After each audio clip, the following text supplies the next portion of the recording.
यह कहानी है एक चालाक राजा की। एक राज्य था और उस राज्य में एक ऐसा रूल था कि वहां पर किसी को भी राजा बना दिया जाता था, लेकिन सिर्फ 5 साल के लिए। और 5 साल के बाद ऐसे एक घने जंगल में ले जाकर छोड़ दिया जाता था जहां पर दूर दूर तक कोई भी इंसान नहीं रहता था। उस घने जंगल में सिर्फ जंगली जानवर रहते थे जो उस राजा को खा जाते। और ऐसा हर 5 साल के बाद होता था, क्योंकि हर 5 साल के बाद किसी नए व्यक्ति को नया राजा बनाया जाता था और जो पुराना राजा होता था उसे उस घने जंगल में छोड़ दिया जाता था।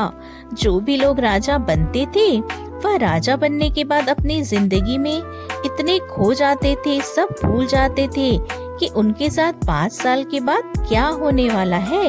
और राजा बनने के बाद वो लोग बहुत ही ऐशो आराम की जिंदगी जीते थे। और जैसे जैसे साल कंप्लीट होते जाते थे तब उन्हें आखिर में डर लगने लगता और 5 साल कंप्लीट होते ही उन्हें घने जंगल में छोड़ दिया जाता था।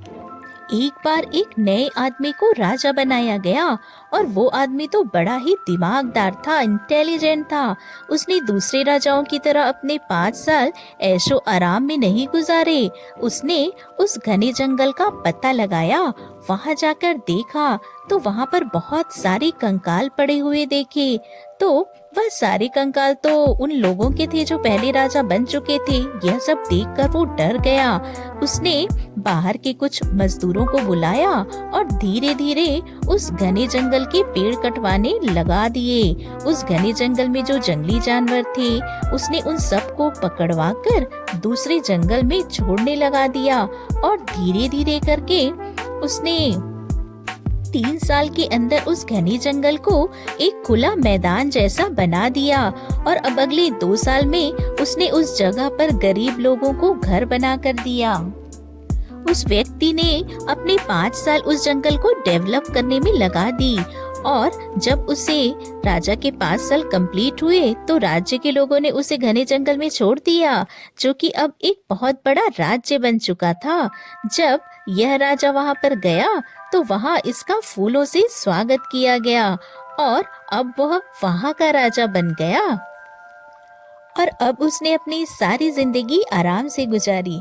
दोस्तों, इस कहानी से हमें ये सीख मिलती है, ये हमारी 20 से 25 साल की जो एज होती है यही वो एज होती है जो हमारा फ्यूचर डिसाइड करती है।